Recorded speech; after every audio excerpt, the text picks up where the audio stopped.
This podcast is powered by the pros at Paschal Air Plumbing and Electric. Arkansas owned, Arkansas operated. GoPaschal.com. Connor, how you doing after the draft? You got a day to at least kind of like let everything digest, right? Yeah, that Sunday after the NFL draft with what we do and writing predominantly about college football, it's a glorious day. And that's not to say I don't love the draft and, look forward to it, love all the storylines that come out. But that Sunday after the NFL draft, it does hit a bit differently. So, yeah, we're doing a bunch of, draft recap stuff today on the site. They've got stuff that we're doing on the podcast and way too early 2025 stuff because you got to turn the page. But, yeah, Sunday was a good recharge day for all of us in this business. Hey, Connor, what if out of all these quarterbacks that went in the first round, what if I said Bo Nix has the best chance to be the Rookie of the Year or Offensive Player of the Year? What would you say? Who do you think out of the quarterbacks? Is it Jaden Daniels at the Commanders? Which one of these 6 quarterbacks do you think will be Offensive Rookie of the Year? Yeah, I mean, I love what Bo Nix has done, and I give him so much credit for overcoming Chad Morris to be able to get to number 12 overall in the NFL draft. I mean, all-time feat to be able to do that. Ultimate, respect for him. But I don't necessarily look at him as a day one starter, despite all the college reps that he has. I think he's still got some work to do to show that he can make some of those next-level reads.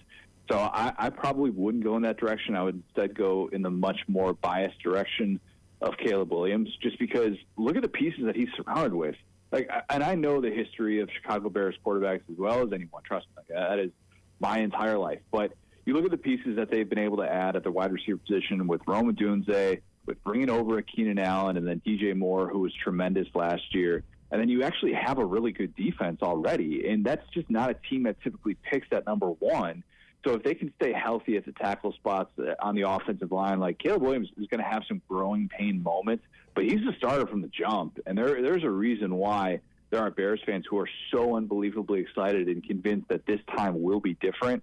And I think it's because of what situation he walks into as a year one guy. What about Rattler? I think Spencer Rattler can be a productive NFL quarterback, and he slipped a little farther than we all expected to. Yeah, Phil, I was pretty frustrated watching the way that this developed. Look, I think that there are a lot of opinions out there about who he was on the Netflix show QB1, which was, filmed over 6 years ago, and who he was even in Oklahoma. And everybody knows how that plays out. It's his job. Caleb Williams, ends up, winning that job in the middle of that 21 season. Then he goes to South Carolina. Based on the conversations that Pete Thamel and Ian Rappaport, and I think Adam Schefter even as well, were having with NFL front offices, you could have convinced yourself that the last 2 years of his career just didn't happen at South Carolina, and that this wasn't someone who matured and someone who checked every single box at South Carolina. You never heard a bad thing about him. And look, I've seen it up close. I've seen him interact.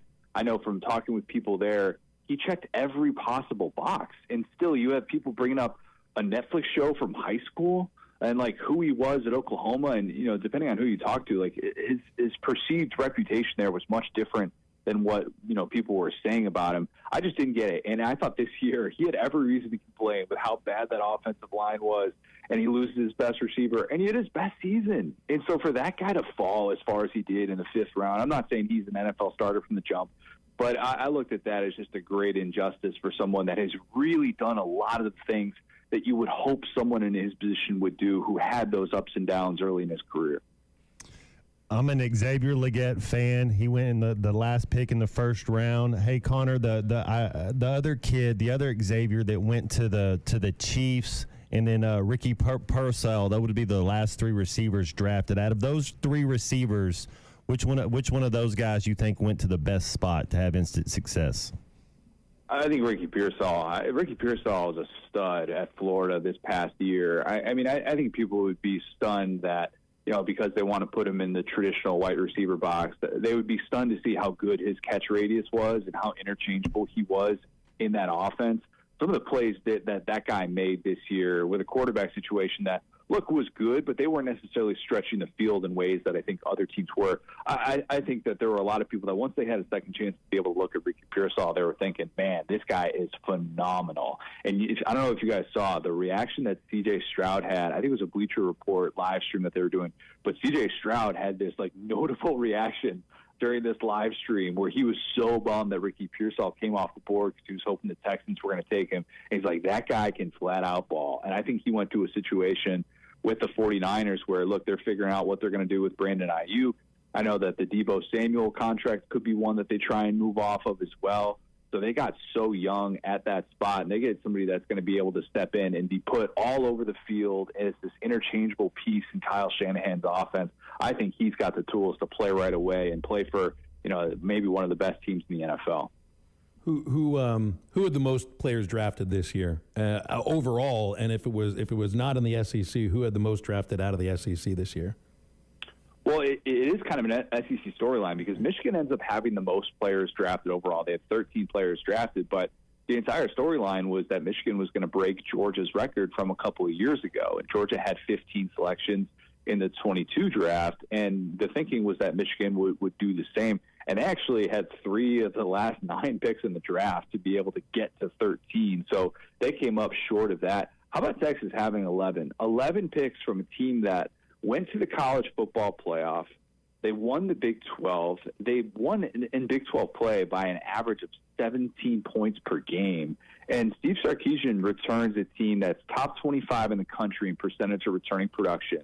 And they have legitimate national championship hopes. They return their starting quarterback, by the way, with 4 returning starters on that offensive line. They're really, really set up moving forward. And while I am not one to say that Texas is back, because I think you need to show over more than one season that you are an elite team, but man, if Texas is ever going to be back, this is what it's going to look like.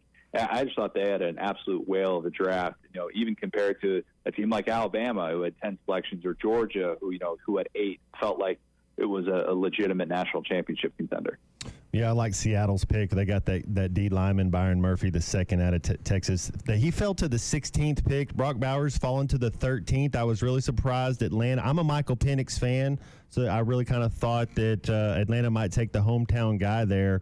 But a lot of talk's been talked about Michael Penix and him going 8. What are your thoughts there? Good fit? Yeah, look, I think the problem that so many people have with it isn't the fact that the Falcons drafted Penix. I think if they take him, they trade back in the first round even to acquire an extra pick, I think everybody's kind of looking at that with a bit of a raised eyebrow because of the $100 million guaranteed to Kirk Cousins this offseason. But they're at least saying, okay, well, they did something, and they kind of acknowledged that they could get him a little bit later. And instead to draft him at 8 overall is just kind of wild. And look, I've seen a lot of Michael Penix, and I think what he has done in his career after 4 season-ending injuries is nothing short of remarkable. I mean, to get to this place in his career, he was the best pure passer in the draft. But I think the problem that a lot of people had with the pick was you didn't need to get that guy at 8 overall, especially when you spent all that money to get Kirk Cousins and to bring him over there with the guaranteed money with a 4-year contract, and you sign an oft-injured 24-year-old quarterback with your first-round pick when you have a lot of other areas to address. So, yeah, it's a weird fit from that standpoint, but Michael Penix making it as an NFL quarterback is by no means crazy, and if he does get that opportunity with an injured Kirk Cousins, he could have a stage. It's just how they spent their money and why they invested so much in 2 different quarterbacks. This quarterback draft can't be as good as 83, right? I mean, nobody would have known in 83 you get 3 Hall of Famers out of there, and they would be legendary. But these 2 drafts will always be compared just because of the number of quarterbacks that went in the first round. I know, like Marino, I think was the last pick of the first round in 83. You had 6 in the first 12 this time around. I just you're gonna get 3 Hall of Famers out of this class. Nobody knows, but they're going to be compared to 83 just because.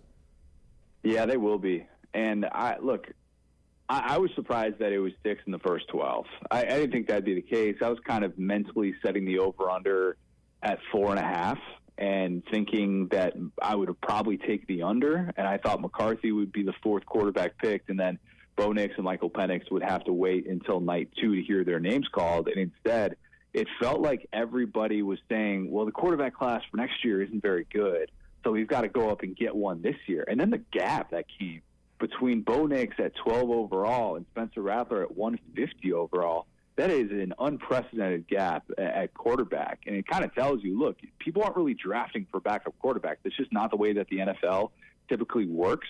And so I think that's why that gap was so significant. But you're right. I mean, it is going to be compared to these all-time draft classes.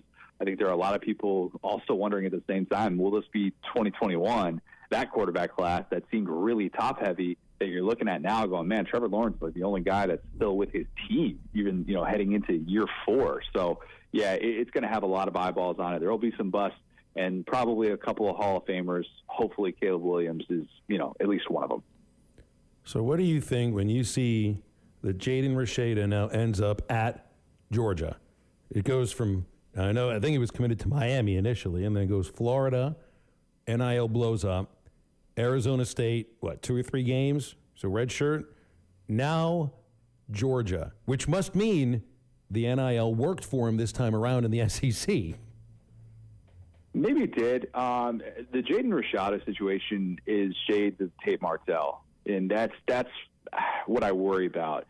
You worry about the people that are in his ear at this stage of his career and all the things that have been said and written about him, and kind of understandably so. And I was talking to Tom Luganville about this last week, about he has really become the face of negative NIL-based recruiting. To see this guy that is now, like you said, former Miami commit, and then it's Florida, then the NIL doesn't work out, and then it's Arizona State, and you have this young offensive-minded head coach and Kenny Dillingham, and it doesn't really work out there. So now you want another opportunity at Georgia. Eventually, it comes back to you and whether or not you're actually able to spin it. Eventually, it does. You're not going to get a chance to spin it this year at Georgia unless something goes wrong with Carson Beck. But, have you set yourself up to get elite coaching and try and make a college career for yourself? That's ultimately the question I think Jaden Rashada is asking himself, or at least I hope he is, because so far there's just no way that this was supposed to play out this way. I don't know what it looked like on the back end with NIL deals. Georgia's been a little bit more, timid in the transfer portal with guaranteed money for some of these guys. But I do think that it does look like more of a cautionary tale so far. And if he ends up succeeding in the SEC, I think it would kind of be against the odds at this point with the way that things have played out. BetOnline is your #1 source for all your betting needs. Get the latest odds, lines, and matchup reports for baseball, boxing, golf, and more. BetOnline continues to be the fastest and easiest way to place your wagers, including live betting and your favorite casino and card games available to play right from your phone. Head to the website or use your mobile device to sign up today and get in on the action. Remember to use our promo code BELIEVE, that's BLEAV, for your 50% welcome bonus on your first deposit. Bet online, where the game starts.